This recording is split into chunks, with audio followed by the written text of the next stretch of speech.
एक लड़का जिसके पास सिटी में रहने के लिए घर नहीं होता, या अमीर लड़कियों के साथ अफेयर करता है और उनके ही घर में रहता है। अब आगे क्या होगा ये हम आज की हमारी मूवी स्प्रेड 2009 की एक रोमांटिक हॉलीवुड मूवी में देखेंगे। अगर आपको एक्सप्लेनेशन अच्छा लगता है तो प्लीज इसे लाइक और कमेंट जरूर कर दीजिएगा। अब बिना किसी देरी के एक्सप्लेनेशन स्टार्ट करते हैं। मूवी स्टार्ट होती है और हम हमारे मेन कैरेक्टर निकी से इंट्रोड्यूस होते हैं। निकी हमसे कहता है, मुझे बचपन से ही पता चल गया था कि मैं बहुत ही स्मार्ट हूँ। मेरी मदर की फ्रेंड्स को मैं बहुत ही अच्छा लगता था। जब वो बड़ा हुआ तो एक फ्रेंड के साथ उसका अफेयर भी हो गया था।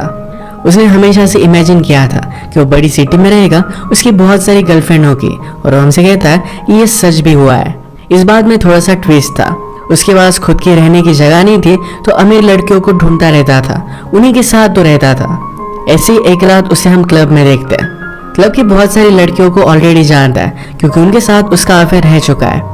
उसने एक लड़की को नोटिस किया जिसके पास सारी एक्सपेंसिव चीजें थी।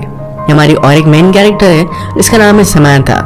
समंथा को पार्टी से ज्यादा देख उसके पीछे पीछे चलने लगता है। उसने उसका नाम पूछा, कहता है तुम इतनी जल्दी यहाँ से जा क्यों रही हो, मैं तुम्हें तुम्हारे घर छोड़ सकता हूँ। समंथा उसे ज्यादा भाव दे नहीं रही थी।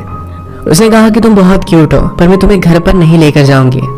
निकी पूछता है कि क्या तुम्हारी शादी हो गई है। समंथा ने ना कहा। वो फिर पूछता है कि क्या तुम किसी से प्यार करती हो, और फिर से मना करती है। वो क्लियर करती है कि मैं तुम्हें जानती भी नहीं। ये बात सुनने के बाद निकी उसके पास आ गया। ये दोनों एक दूसरे को किस करते हैं। निकी फिर उसके साथ उसके घर पर आ जाता है। वो हमसे कहता है कि लड़कियों के सामने तुम बहुत ही स्टूपिड सी चीजें करो तो उन्हें सेफ लगेगा। उसके पास लड़कियों को हैंडल करने के इस तरीके के बहुत सारे रूल्स थे। इसमें वो सक्सेस होता है और आज रात दोनों इंटीमेट हो गए। सुबह होने पर समंथा निकी को उठाने की कोशिश करती है पर निकी उठता नहीं। ये भी उसकी एक ट्रिक थी ताकि वो यहाँ पर रह सके। उसने सिर्फ उसे थोड़ी सी स्माइल दी। समंथा अपना कार्ड छोड़कर गई थी तो उसने उसके लिए फूल मंगवाए। उसे उतना अच्छा कुकिंग करना आता नहीं पर फिर भी समंथा के लिए कुक करता है क्योंकि उसे पता है कि लड़कियों को एफर्ट करने वाले लड़के बहुत अच्छे लगते हैं। समंथा के रात पर घर पर आने पर उसे बहुत ही स्पेशल फील कराता है। वो उससे पूछती है, क्या तुम कुछ काम भी करते हो। निकी कहता है कि मैं सब नॉर्मल सी चीजें करता हूँ, उठता हूँ, खाता हूँ, पीता हूँ, यही सब एंजॉय करना है उसकी लाइफ है। उसे ज्यादा कुछ बोलने नहीं देता और ये दोनों फिर से इंटीमेट हो जाते हैं। एक दूसरे के साथ एंजॉय करना यही इनकी लाइफस्टाइल बन चुकी थी। समंथा निकी की लाइफस्टाइल मेंटेन करती है। ये दोनों एक दूसरे के साथ बहुत एंजॉय कर रहे थे। थोड़े दिनों में निकी बोर होने लग गया। समंथा कब घर से बाहर जाए इसका वेट करता था। एक दिन वो कहती है, मुझे मीटिंग के लिए न्यूयॉर्क में जाना पड़ेगा, क्या तुम मेरे साथ चलोगे। निकी ने कहा कि मैं तुम्हारे साथ नहीं आ सकता क्योंकि उसे पार्टी करनी थी। उसे ड्रॉप करता है और तुरंत पार्टी की प्लानिंग उसने स्टार्ट कर दी। निकी का एक बहुत ही अच्छा फ्रेंड है जिसका नाम है हैरी। जब निकी के पास रहने के लिए कोई भी जगह नहीं होती तो हैरी के पास ही आ जाता है। निकी हैरी को भी समझा रहा था कि किस तरीके से लड़कियों को हैंडल करना चाहिए। यह पार्टी में निकी की एक्स गर्लफ्रेंड आ जाती है। वहां पर तमाशा खड़ा करने लग गए। निकी हैरी से कहता है कि जल्दी से इसे घर पर लेकर जाओ वरना मेरी सच्चाई सबको पता चल जाएगी। पार्टी की सब लड़कियों को बता रहा था कि वो बहुत ही बड़ा मिलियनियर है। एक लड़की ने उसे अप्रोच किया और हाउस की टूर के लिए पूछा। टूर देते हुए फाइनली वो बेडरूम तक आ जाता है और दोनों फिर इंटीमेट हो गए। रात में फिर से हैरी और निकी दोनों हैंग आउट कर रहे थे। हैरी कहता है कि तुम्हारी एक्स गर्लफ्रेंड पूछ रही थी कि क्या उसके जाने पर भी तुमने ऐसी पार्टी की थी। निकी ने कहा कि क्या तुमने उसे सच बताया। हैरी कहता है कि मेरे पास चॉइस भी नहीं थी। ये सब करते हुए निकी को थोड़ा सा भी बुरा नहीं लगता। वो लड़कियों के फीलिंग्स के बारे में ज्यादा सोचता नहीं। पार्टी की सब चीजें मेड को क्लीन करनी पड़ी और इसी वजह से समंथा को सब कुछ पता चल जाता है। उसने कॉल कर निकी को बताया कि किस दिन वो वापस आने वाली है।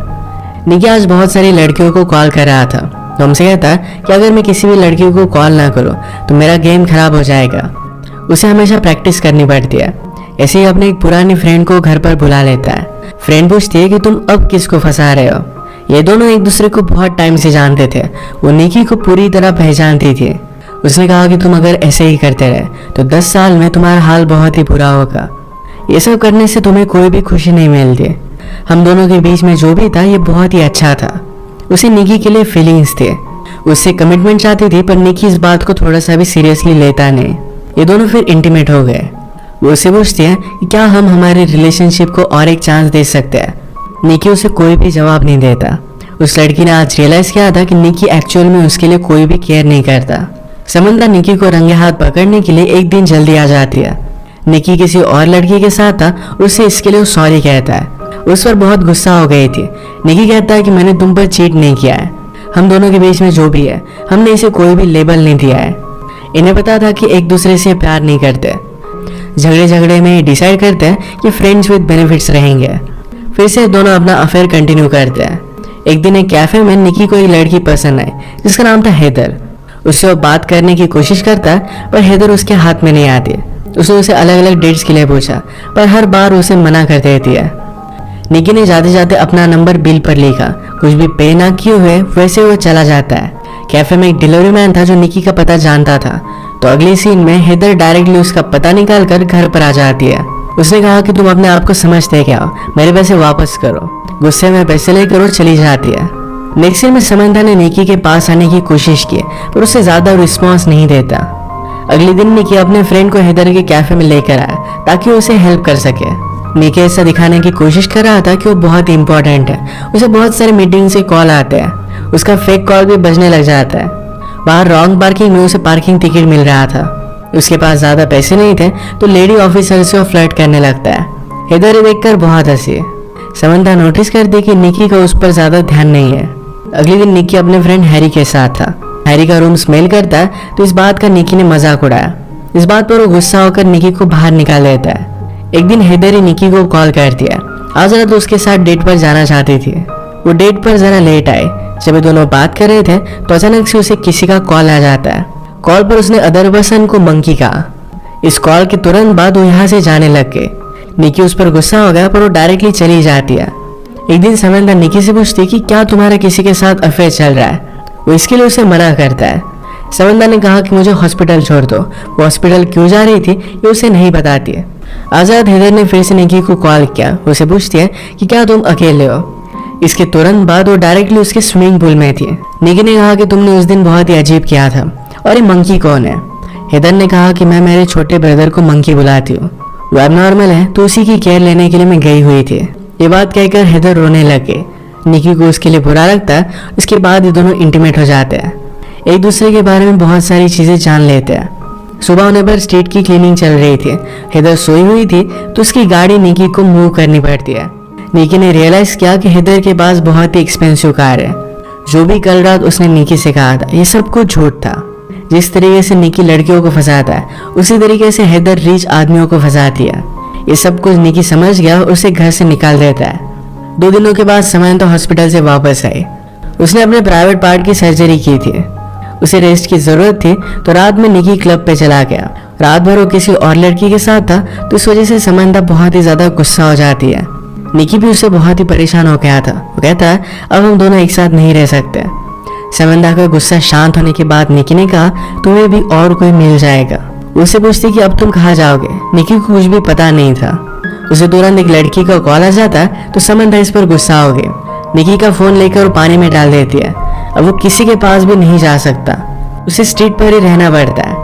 रात में वो फिर से अपनी ओल्ड फ्रेंड के पास आता है। अब वो उससे कहने लग गया था कि तुम मुझे बहुत ही अच्छी लगती हो। इस बात पर वो थोड़ा सा भी बिलीव नहीं करती। उसने कहा कि तुम अगर एक्चुअली मेरे बारे में केयर करते तो मेरी लाइफ में चल क्या रहा है इसके बारे में पूछते हैं। वैसे भी वो किसी और के साथ अब रिलेशनशिप में थी तो निकी के साथ नहीं रह सकती। निकी फिर अपने फ्रेंड हैरी से मिलने के लिए क्लब में आया। हैरी अपने और एक दूसरे फ्रेंड के साथ था। क्लब में काम करने वाली लड़कियों के साथ वो फ्रेंड बहुत ही बदतमीजी से पेश आता है। इस बात से निकी का उससे झगड़ा हो गया और वो बाहर आ गया। हैरी ने कहा कि तुम ये कर क्या रहे हो। निकी ने कहा कि इस तरीके से बिहेवियर अच्छा नहीं होता। हैरी कहता है कि तुम भी एक्चुअल में लड़कियों की फीलिंग्स के बारे में कुछ भी नहीं जानते। मैं मेरी सिस्टर को तुम्हारे पास आने भी ना दूं। निकी उसकी सिस्टर को लेकर एक गंदी बात करता है और इस वजह से हैरी और निकी में भी फाइट हो गई। अब वो उसके साथ भी नहीं रह सकता। उसने और एक क्लब में जाने का ट्राई किया पर ये प्राइवेट पार्टी थी तो इस वजह से वो जा नहीं पाता। रात में वो अपनी मदर को कॉल करता है। इस सिटी में आने के बाद वो अपने घर पर गया ही नहीं था। मदर पूछती है कि क्या वहां पर तुम कुछ काम कर रहे हो। निकी इसका जवाब नहीं देता तो उस वजह से मदर भी उस पर गुस्सा थी। एक दिन वो एक होटल पर जाकर वहाँ की एक रिच लेडी के साथ फ्लर्ट करता है। ये सब करते हुए हैदर ने उसे देख लिया। उसे पास आई तो निकी ने जो भी उसके साथ किया था इसके लिए उसे सॉरी कहता है। हैदर कहती कि मुझे तुम्हारी सिचुएशन के बारे में पता है, हम दोनों एक जैसे ही है। निकी के पास खाना खाने के भी पैसे नहीं थे तो फिर हैदर उसे अपने घर पर लेकर गई। उसके प्रीवियस बॉयफ्रेंड के साथ उसका भी ब्रेकअप हो गया था। आज वो कुछ कॉल्स लगाती है तो रात में उसकी डेट फिक्स थी। डेट से वापस आने के बाद उसने निकी के साथ टाइम स्पेंड किया। हेदर को अपने एक फ्रेंड का कॉल आता है कि एक बहुत ही रिच मिलियनियर है और उसका अभी भी ब्रेकअप हुआ है, तुम जाकर वहां पर ट्राई कर सकती हो। हेदर फिर निकी को भी उस पार्टी में लेकर जाती है। उस मिलियनियर को पटाने के लिए निकी हेदर को हेल्प करता है, उसे हंसने के लिए कहता है, उसके साथ डांस करने के लिए कहता है। मिलियनियर की नजर हेदर पर पड़ी और फिर ये दोनों बात करने लग गए थे। पार्टी के बाद निकी कहता है कि तुम उससे जितने भी पैसे लोगे उसका मुझे कुछ कट चाहिए। हेदर उसे साफ साफ मना कर देती है। रात में उसने काउच पर सोने के लिए कहा। थोड़ी देर में निकी उसके पास आ गया। वो कहता है कि हम दोनों एडल्ट्स हैं, एक दूसरे पर कंट्रोल तो कर ही सकते हैं। स्लोली उसके पास आ जाता है और फ्लर्ट करने लग गया। इसके बाद दोनों इंटीमेट हो गए। एक दूसरे के साथ जब भी होते हैं तो बहुत ही ऑनेस्ट होते हैं। एक रात डिनर करते हुए निकी को एक लड़की ने पहचान लिया, उसके साथ बहुत ही बुरा बर्ताव कर दिया। ये बात हेदर को उतनी अच्छी नहीं लगी। वो निकी के सारे हालात समझ लेती है। ये दोनों फिर एक दूसरे के साथ बहुत सारा टाइम स्पेंड करने लग गए थे। हेदर का किसी और आदमी के साथ बाहर जाना निकी को अच्छा नहीं लगता। एक दिन हेदर को अपने एक बॉयफ्रेंड से इन्वॉल्व मिला जिसमें उसे शादी के लिए पूछा गया था। इसके बारे में वो निकी से कहती है, उसने कहा कि मैंने अभी अभी उससे ब्रेकअप किया है। निकी इस बात से सरप्राइज था क्योंकि इस बॉयफ्रेंड के बारे में उसे कुछ भी पता नहीं था। वो कहती है कि वो बहुत ही ज्यादा अमीर है। निकी पूछता है, तुमने फिर उससे ब्रेकअप क्यों किया? समंता ने कहा, क्योंकि मैं तुमसे बहुत ही प्यार करती हूँ। अब इस सिचुएशन में क्या किया जाए? इसका निकी के पास कोई भी प्लान नहीं था, तो यहाँ से वो चला जाता है। घर आने के बाद उसे पता चला कि समंता न्यूयॉर्क जा रही है। उसे रोकने की कोशिश करता है पर वो जा चुकी थी। अगले दिन ग्रोसरी लेते हुए उसे अपनी एक फ्रेंड मिली जो बहुत ही ड्रंक थी। उसे इस हालत में ड्राइव करने नहीं दे सकता था, तो उसे घर छोड़ने के लिए आ जाता है। इसी मोमेंट पर उसे समंता का कॉल आया। वो कहता है कि प्लीज घर पर वापस आ जाओ, मैं कुछ जॉब्स वगैरह कर लूंगा और हम कुछ ना कुछ तो फिगर आउट कर ही लेंगे। समंता ने उस लड़की की आवाज फोन पर सुनी और वो गुस्से में फोन रख देती है। निकी को कुछ भी समझ में नहीं आ रहा था कि अब उसे करना क्या चाहिए। उसने हेदर की रूममेट से बात की, उसे एडवाइस करती है कि अब तुम्हें कमिटमेंट दिखानी चाहिए, तुम उसके लिए रिंग वगैरह लेकर जाओ, शादी के लिए उसे प्रपोज करो। निकी को भी आइडिया बहुत ही अच्छा लगता है। वो अपने फ्रेंड हैरी की मदद लेकर एक रिंग बाय करता है। न्यूयॉर्क पहुंचने पर वो देखता है कि हेदर अब एक बहुत ही बड़े हाउस में रह रही थी। उसने उसे समझाया कि ये जो सब चीजें तुम कर रही हो इसमें से कोई भी रियल नहीं है, तुम उसके साथ खुश रह नहीं पाओगी। समंता कहती कि हमारे पास कुछ भी पैसे नहीं है, तुम सिर्फ वादे करते हो और उसके बाद तुम कुछ एक्शन नहीं लेते। इसी बात से वो बहुत ही ज्यादा डरती है। उसने उसे यह भी बताया कि अब मेरी शादी हो गई है। निकी कहता है कि तुम मुझसे डिवोर्स ले सकती हो। समंता ने उसे क्लियर किया कि ये सब चीजें वो खुद चाहती है, उससे डिवोर्स नहीं ले सकती है। उसका हस्बैंड घर आता है तो समंता ने कहा कि इस डिलीवरी बॉय को उसकी टिप दे दो। इस सब से निकी का हार्ट ब्रेक हो गया। वो अब डिसाइड करता है कि ऑनेस्टी से अपनी जिंदगी बिताएगा। एक्चुअल में डिलीवरी बॉय का काम उसने ले लिया था। एक दिन वो समंता के घर पर भी डिलीवरी देने के लिए आया। ये एक दूसरे को ख्याल रखने के लिए कहते हैं। निकी हमसे कहता है, इस सिटी में सपने लेकर मेरे जैसे बहुत सारे लड़के आते रहते हैं। कुछ दिनों के बाद वो वापस चले जाते हैं, पर मैं यहाँ से जाने वाला नहीं। यहाँ रहकर वो ऑनेस्टली फाइट करेगा। रियल प्यार को ढूंढने के लिए होपफुल था और इसी के साथ ये मूवी एंड होती है। फाइनली वो सुधर चुका था। अगर आपको एक्सप्लेनेशन अच्छा लगा तो प्लीज़ इसे लाइक और कमेंट जरूर कर दीजिएगा। बहुत सारी मूवीज़ लेकर आते रहता हूँ, तो प्लीज़ चैनल को सब्सक्राइब कर दीजिए और बेल नोटिफिकेशन आइकन दबाना मत भूलिएगा। हम फिर से मिलेंगे और एक नई मूवी के साथ, तब तक के लिए थैंक यू और आप अपने आप का ख्याल रखिए।